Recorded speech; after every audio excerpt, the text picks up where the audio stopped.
Fala, família Novo Som, como vocês estão? Hoje eu quero conversar com vocês sobre como se viver pela fé. Eu acho que essa é uma coisa assim, tenho certeza, essa é uma coisa que todos nós deveríamos ter como padrão, mas muitas vezes nós confundimos as coisas, nós misturamos a nossa vida de reino com a nossa vida terrena, e isso acaba nos atrasando, nos impedindo, enfim, acabamos não conseguindo viver aquilo que fomos feitos para viver. E é exatamente sobre isso que eu quero conversar com vocês um pouco hoje. Não quero deixar, isso é tudo o que se tem para aprender sobre esse assunto, Lucas. Com certeza não. A grande realidade é que eu costumo falar isso, nós somos seres evolutivos e nós estamos crescendo e desenvolvendo até chegarmos à perfeita cópia de Cristo, a estatura de quem Ele é. Então isso é um pequeno detalhe, mas eu acho que é um detalhe fundamental para que a gente possa viver a nossa vida aqui na Terra da forma que ela foi feita para se viver. Então eu gostaria muito que você estivesse com você alguma coisa para você anotar, para você poder gravar isso aqui. E no decorrer da semana ir estudando, eu acho que isso é muito importante.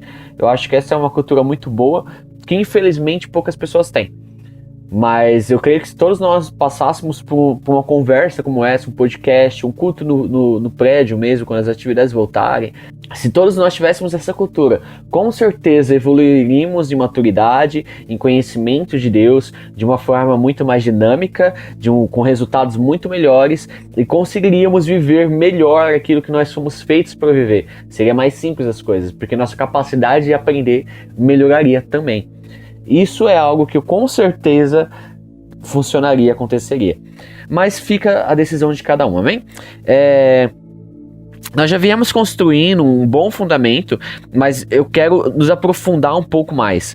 Acredito que pegando as últimas conversas aqui, tanto as que eu fiz, tanto as com o Pastor Bento, com a Letícia, creio que tá ficando, o que ficou na verdade, claro que nós somos uma bênção e que nós precisamos reagir. Acredito que existem algumas características essenciais de quem vive com essa mentalidade de fé.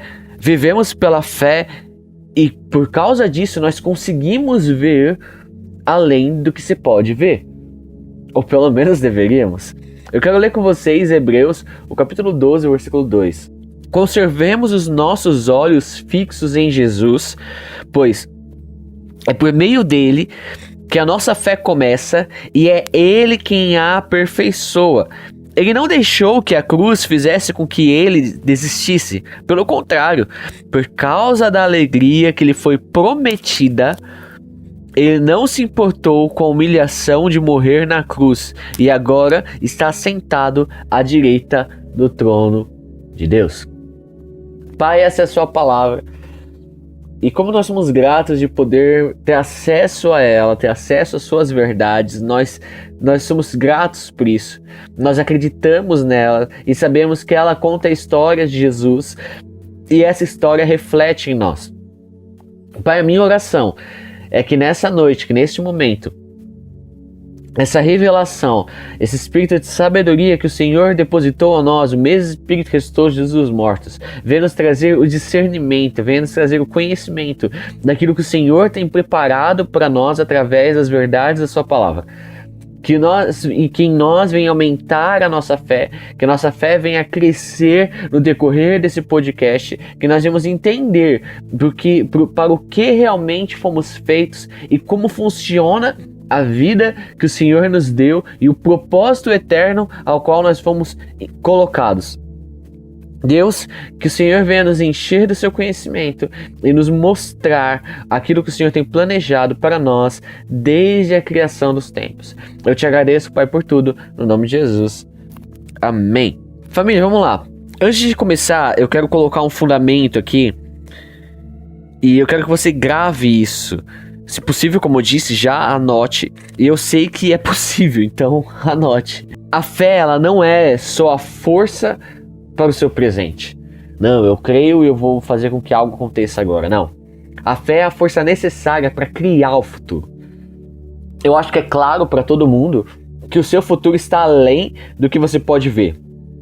E algo além do que você pode ver é tudo que a sua fé precisa para criar. Uma vez eu tava conversando com um jovem, e eu sentado ali com ele, perguntei, mano, o propósito que você acredita que tem que viver, aquilo que você acha que é o seu chamado, você acredita que você consegue realizar ele, mesmo que você não tivesse fé? E ele falou, acredito que eu consigo. Eu falei, então, isso que você chama de propósito, isso que você chama de chamado, não é a vontade de Deus.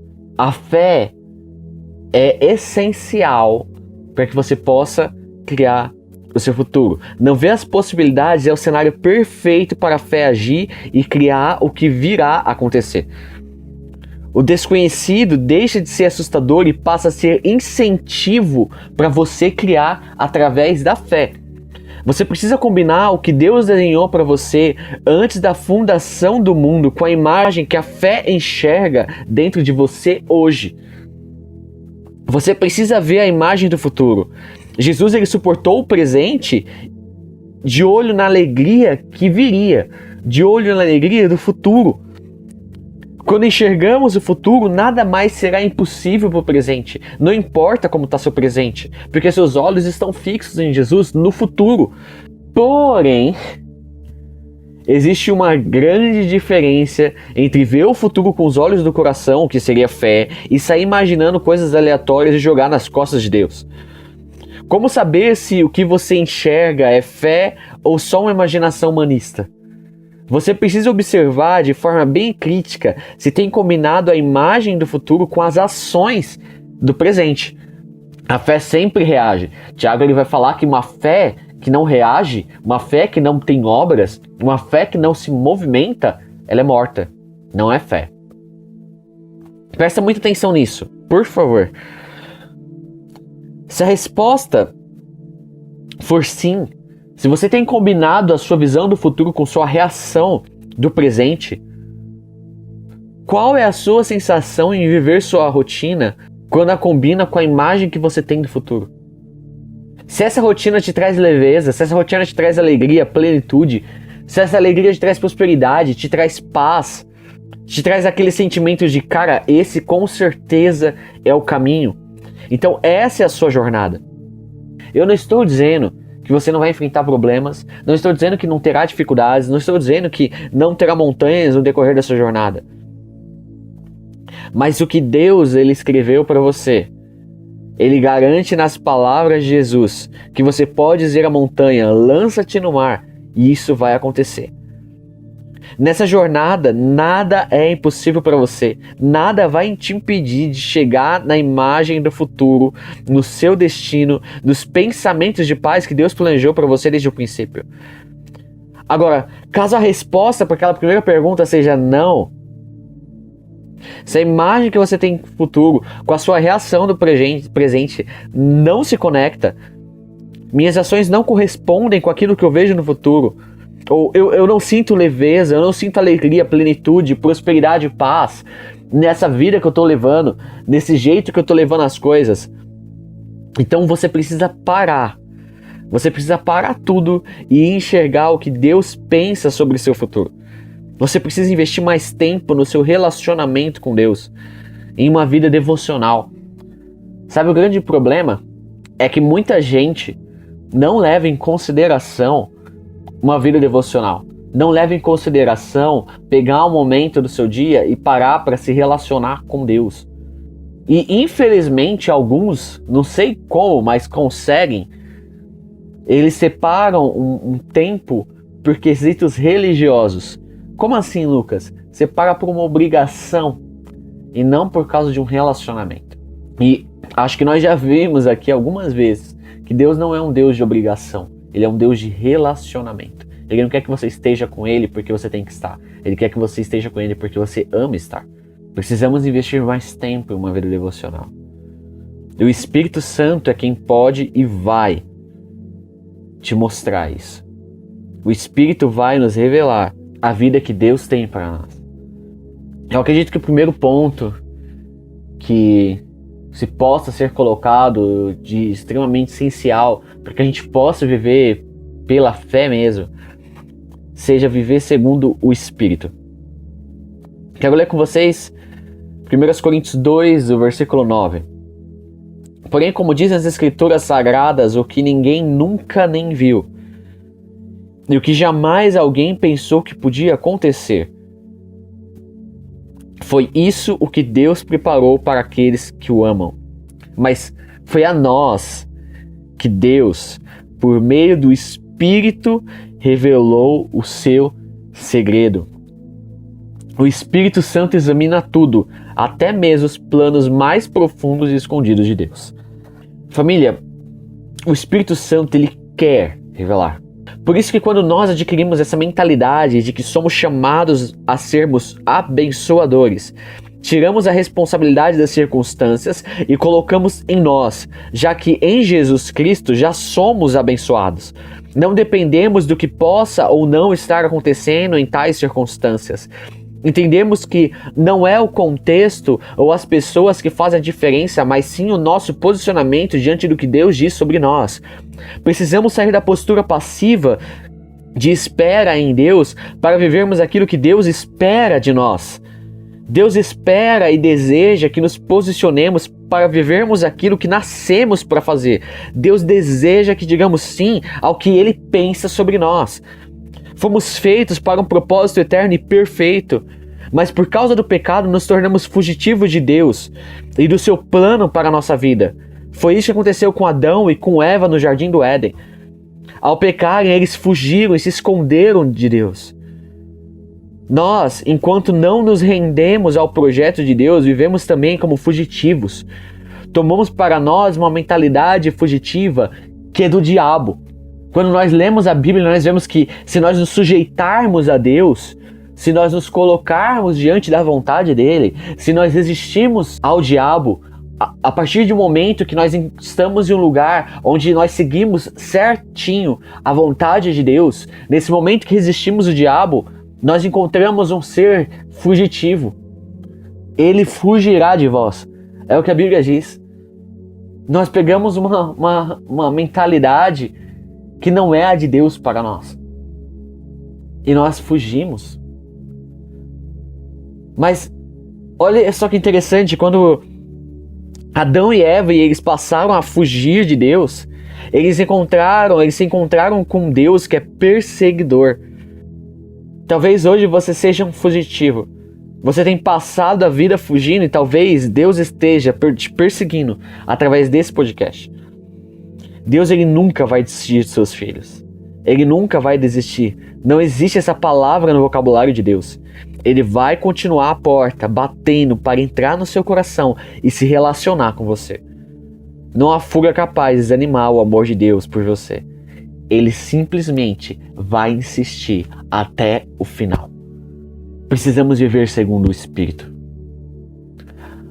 Acredito que a segunda coisa que nós precisamos viver para viver em fé seja viver segundo a mente de Cristo, segundo a forma que Cristo tinha de pensar.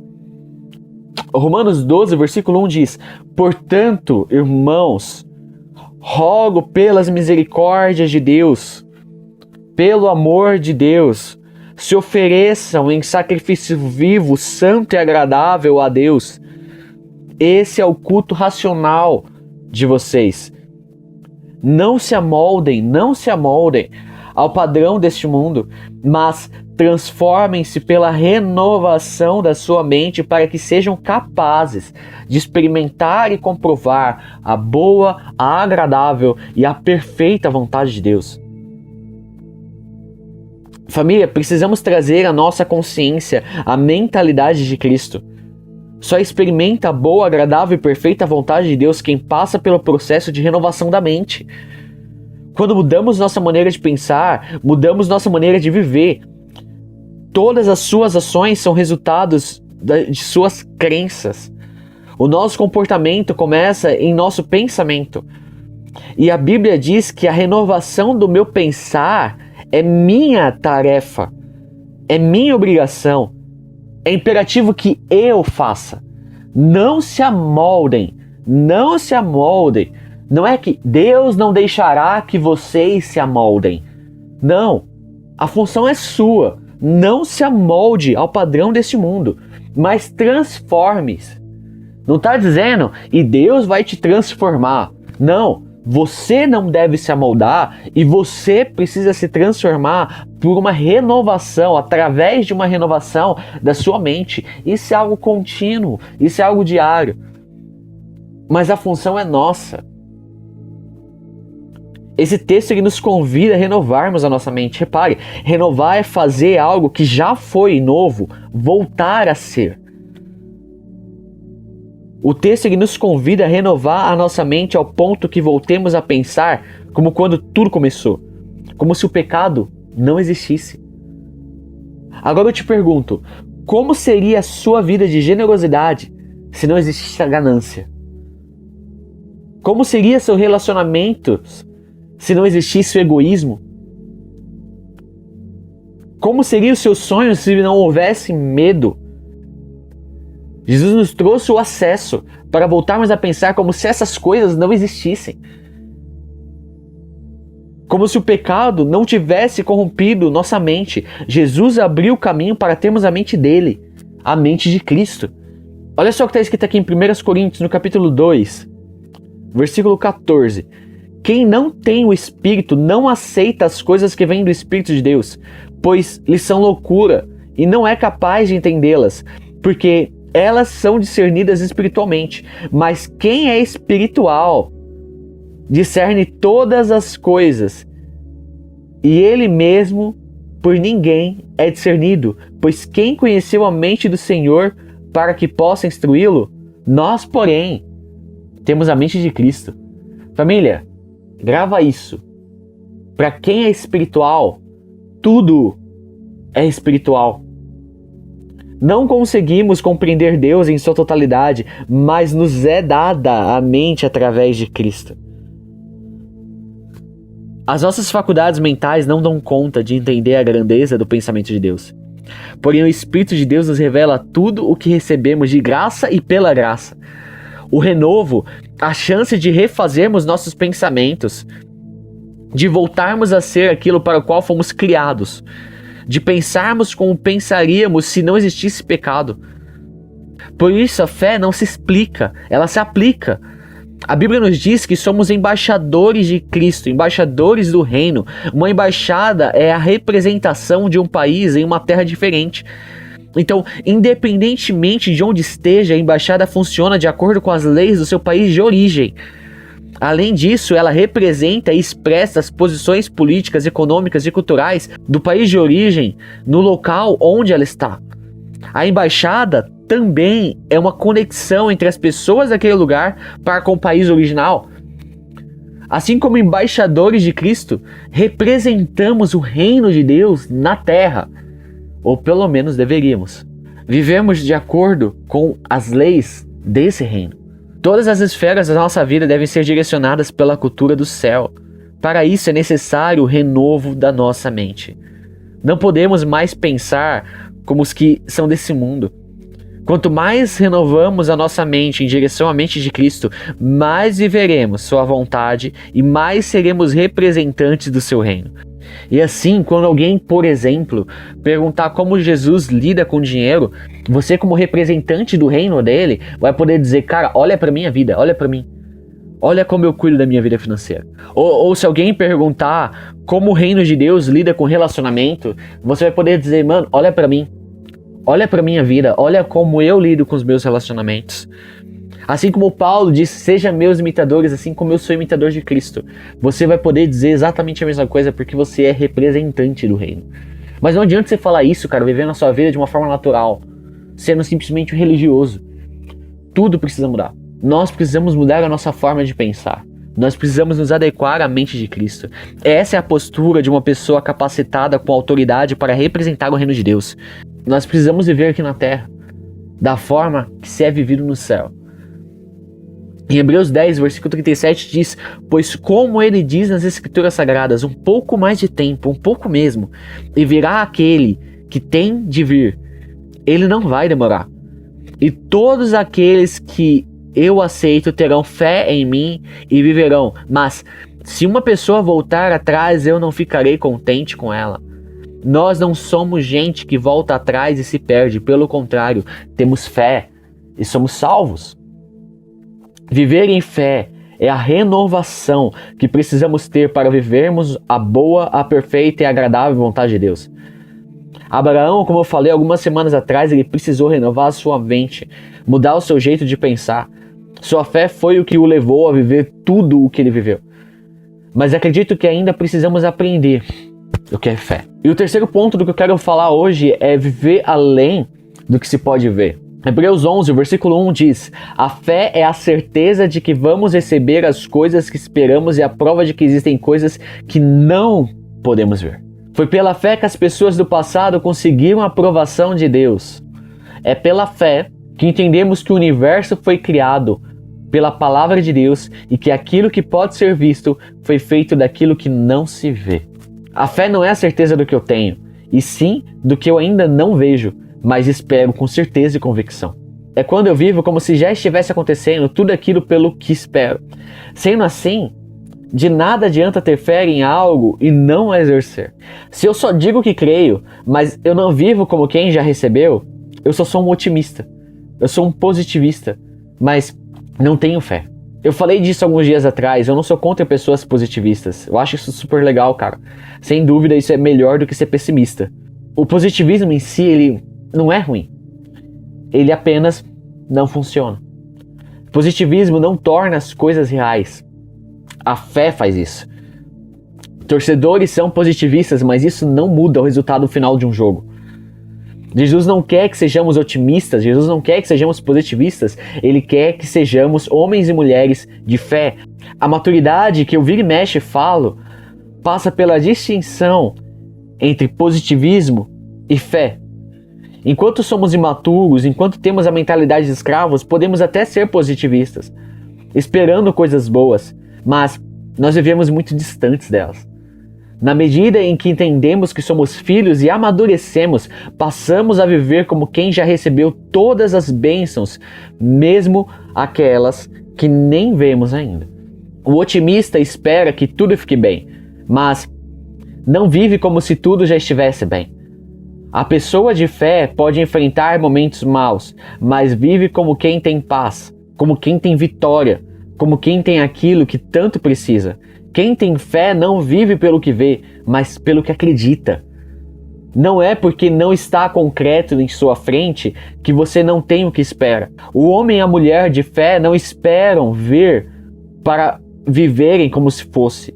O texto de Hebreus nos ensina que tudo o que se vê foi feito do que não se vê. Presta atenção.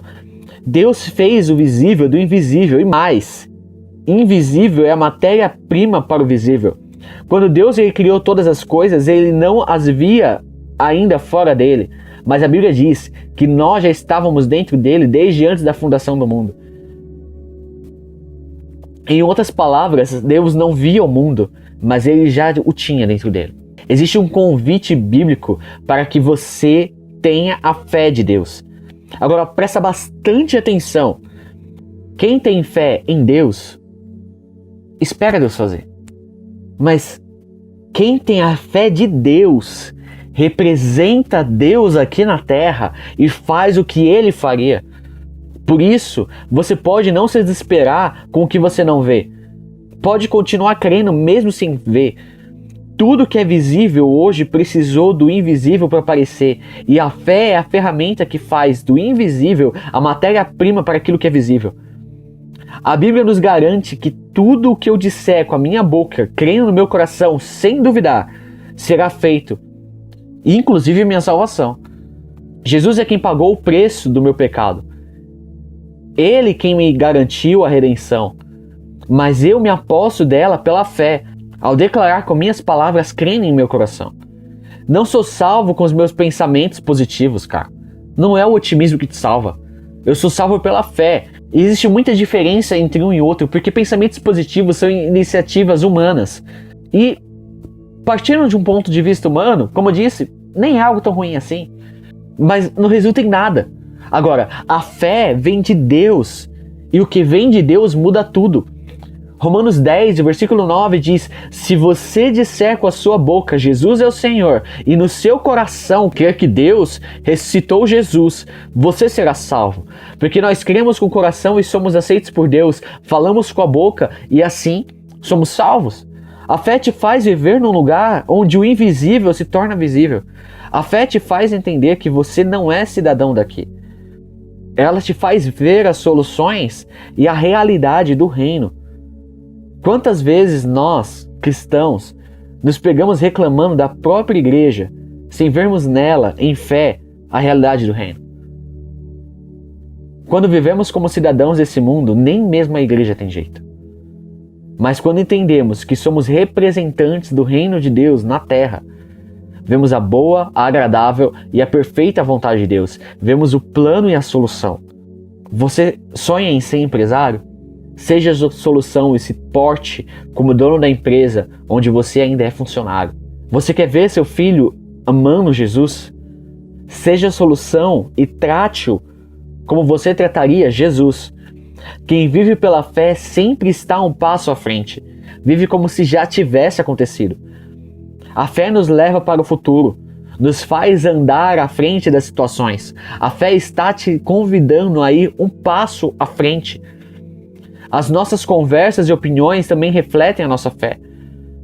O quanto temos construído e edificado com o que nós falamos. Paulo diz aos romanos que muito quer vê-los para que eles edifiquem a fé um dos outros, através do seu relacionamento, das suas conversas. Que não saia da nossa boca aquilo que pode gerar descrença nas pessoas ao nosso redor. Pelo contrário, que cada fala nossa esteja auxiliando a alimentar tanto os nossos irmãos como a nós próprios com a fé. Olha só esse texto que interessante. Provérbios 10, versículo 11. A boca do justo é fonte de vida, mas a boca do ímpio abriga violência. O justo vive pela fé, e por isso a sua boca, suas palavras, seus textos, suas mensagens se tornam fontes de vida. Ou seja, quem tem fé fala vida. Quem tem fé fala palavras que transformam o invisível em visível, como Deus fez na criação. Quem tem fé gera vida através da fala. Quem tem fé fala palavras que trazem mortos à vida, como Jesus fez enquanto andava entre nós. As palavras de quem tem fé são fontes ao invés de serem consequências. Quem te ouve falar de qualquer coisa deve ouvir vida. Os assuntos mais rotineiros passam a ser encharcados por essa fonte. E cara, como eu cansado estou de ver crente, cara, com palavras que, pelo amor de Deus, palavras de desânimo, palavras de sei lá, cara.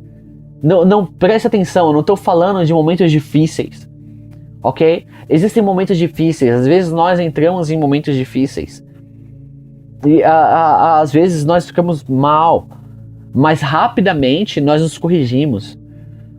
É um erro que acontece, ok? Não estou falando que ficar mal e ter pensamentos errados é algo certo, não, isso é um erro. Mas erros fazem parte do processo.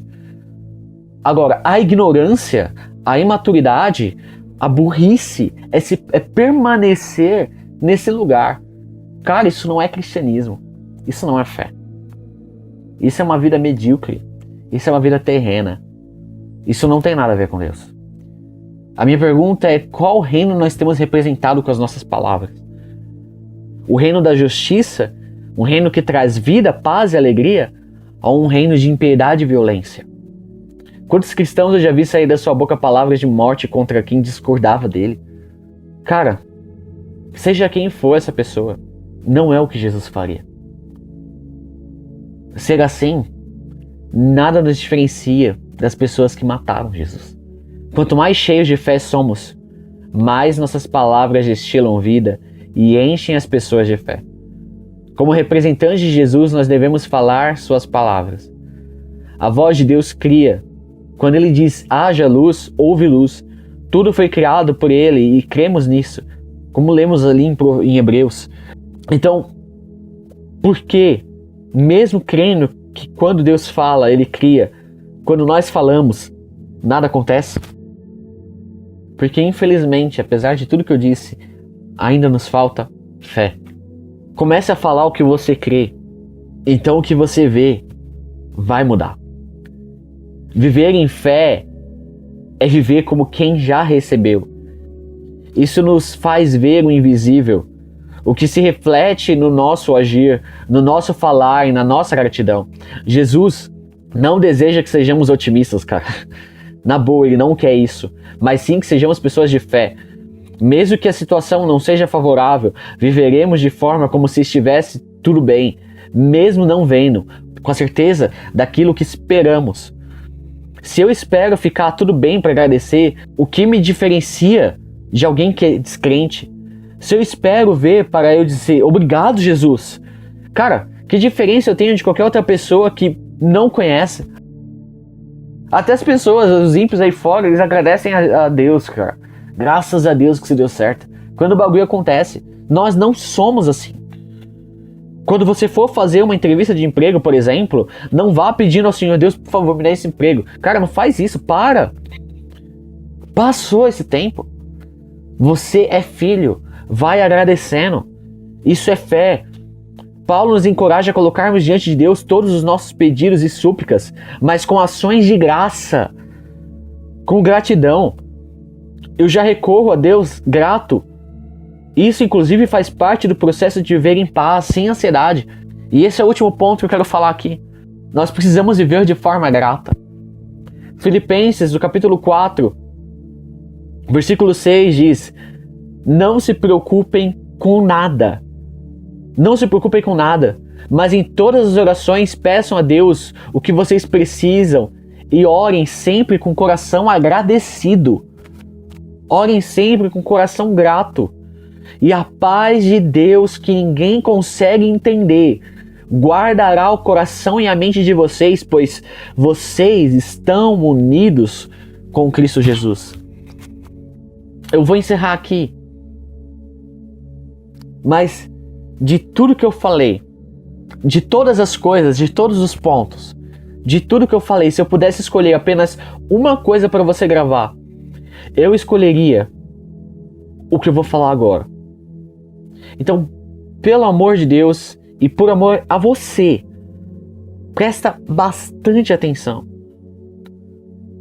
O otimista olhando uma necessidade, o cara no máximo vai dizer: olha, isso pode dar certo.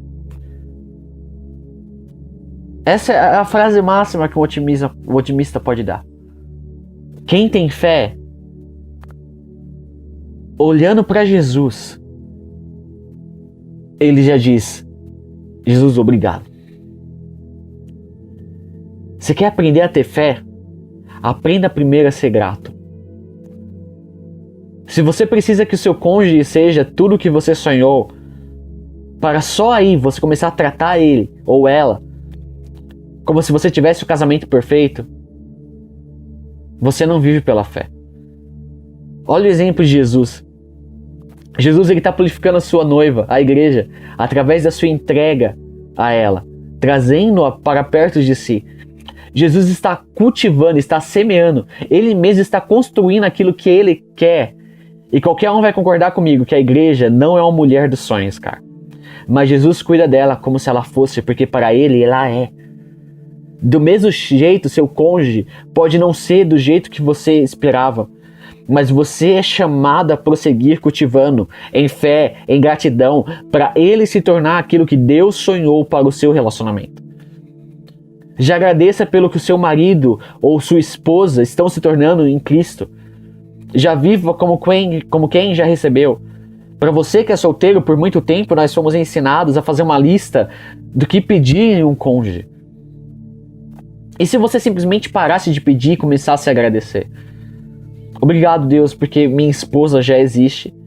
Ela é uma mulher de Deus, tão apaixonada pelo Senhor quanto eu. Obrigada, Deus, porque meu esposo já existe e ele me ama como Cristo ama a igreja. Imagina se você mudasse a sua forma de orar. O que mais iria mudar? Quando você muda a sua forma de pensar, quando você renova a sua mente, você muda a sua forma de viver. Tudo muda quando você muda. Você vive em fé e vive agradecendo. Olha para Jesus, quando o seu melhor amigo morre. Jesus, sendo homem, ele estava muito triste. Mas a dor e o sofrimento não o afastou de cumprir o seu propósito, nem o afastou de ter um coração agradecido. Em João capítulo 11 nós vemos essa história, versículo 38. Jesus ficou outra vez muito comovido. Ele foi até o túmulo, que era uma gruta com uma pedra colocada na entrada, e ordenou: tirem a pedra. Marta, a irmã do morto, disse: Senhor, ele está cheirando mal, pois já faz 4 dias que ele foi sepultado. Jesus respondeu: eu não lhe disse que, se você crer, você verá a revelação do poder glorioso de Deus? Então tiraram a pedra. Jesus olhou para o céu e disse: Pai, eu te agradeço, porque me ouviste. Eu sei que sempre me ouves, mas eu estou dizendo isso por causa de toda essa gente que está aqui, para que eles creiam que tu me enviaste. Depois de dizer isso, gritou: Lázaro, venha para fora. Família, observa. Antes de Jesus ordenar o milagre, antes dele chamar Lázaro de volta à vida, ele simplesmente agradece. Jesus era e Jesus é Deus. Jesus era e Jesus é o Todo-Poderoso, o Filho de Deus, o Verbo pelo qual tudo foi criado, mas ainda assim, ele agradece antes de qualquer coisa. Ele agradece por saber que Deus Pai o ouviria e realizaria a sua obra. O milagre acontece, então, em meio à gratidão. Perceba também que no mesmo texto Jesus diz a Marta que, se ela cresce, ela veria. A fé, portanto, ela antecipa o que eu vou chegar a ver um dia, pois o visível veio de algo que antes não era possível se ver. Tudo que se vê veio de algo que não se via. A fé é antecipação a qualquer tipo de situação, porque o que aparece no mundo pela fé já existia. Quando o invisível se materializa para você, ele já não vai ser mais uma novidade, porque no fundo você já sabia. Você só vê para poder testificar que a fé sempre funciona. Porque você já havia visto isso antes, com os olhos de Cristo, com a mente de Cristo, através do Espírito, através da fé. Isso é o que eu quero deixar para você hoje. Eu quero que você medite nisso. Eu quero que você grave isso. E como eu disse, de todas as coisas, você tem uma que eu quero que você grave. Foi essa última que eu disse. Tenha um coração grato. A gratidão é a porta de entrada para uma vida de fé. Mas como nós ainda somos ingratos. Mas nós podemos renovar a nossa mente. Nós podemos ter uma mente renovada. Nós podemos crescer dia após dia. Nós podemos evoluir dia após dia. Não fique triste com o erro. Não fique triste por agir de uma forma errada. Fique triste em permanecer em uma forma errada. Nós podemos mudar. Nós podemos crescer. Nós podemos avançar. E eu sei que esse é o plano de Deus para você. Eu sei que o plano de Deus ele é muito maior e muito melhor do que você pode pedir ou imaginar. Eu sei disso. Eu sei que você vai romper, eu sei que você vai avançar. Eu sei que você é uma bênção e que você pode alcançar todas as coisas em Cristo. Então, o meu desejo de coração e a minha oração por cada um de vocês que está ouvindo esse podcast é que esses pontos, entre aspas, práticos, eles possam ser aplicados na vida de vocês. O meu desejo de coração é ver cada um de nós rompendo em fé, alcançando o propósito eterno de Deus. Imagina uma igreja, né? Não precisa de 1.000 pessoas, 5.000 pessoas. Não precisa. Uma igreja pequena com 10 pessoas, que é menos do que o que a gente tem. Só que com 10 pessoas que realmente se movem com fé, que realmente se movem com ousadia, seria o suficiente para mudar um país.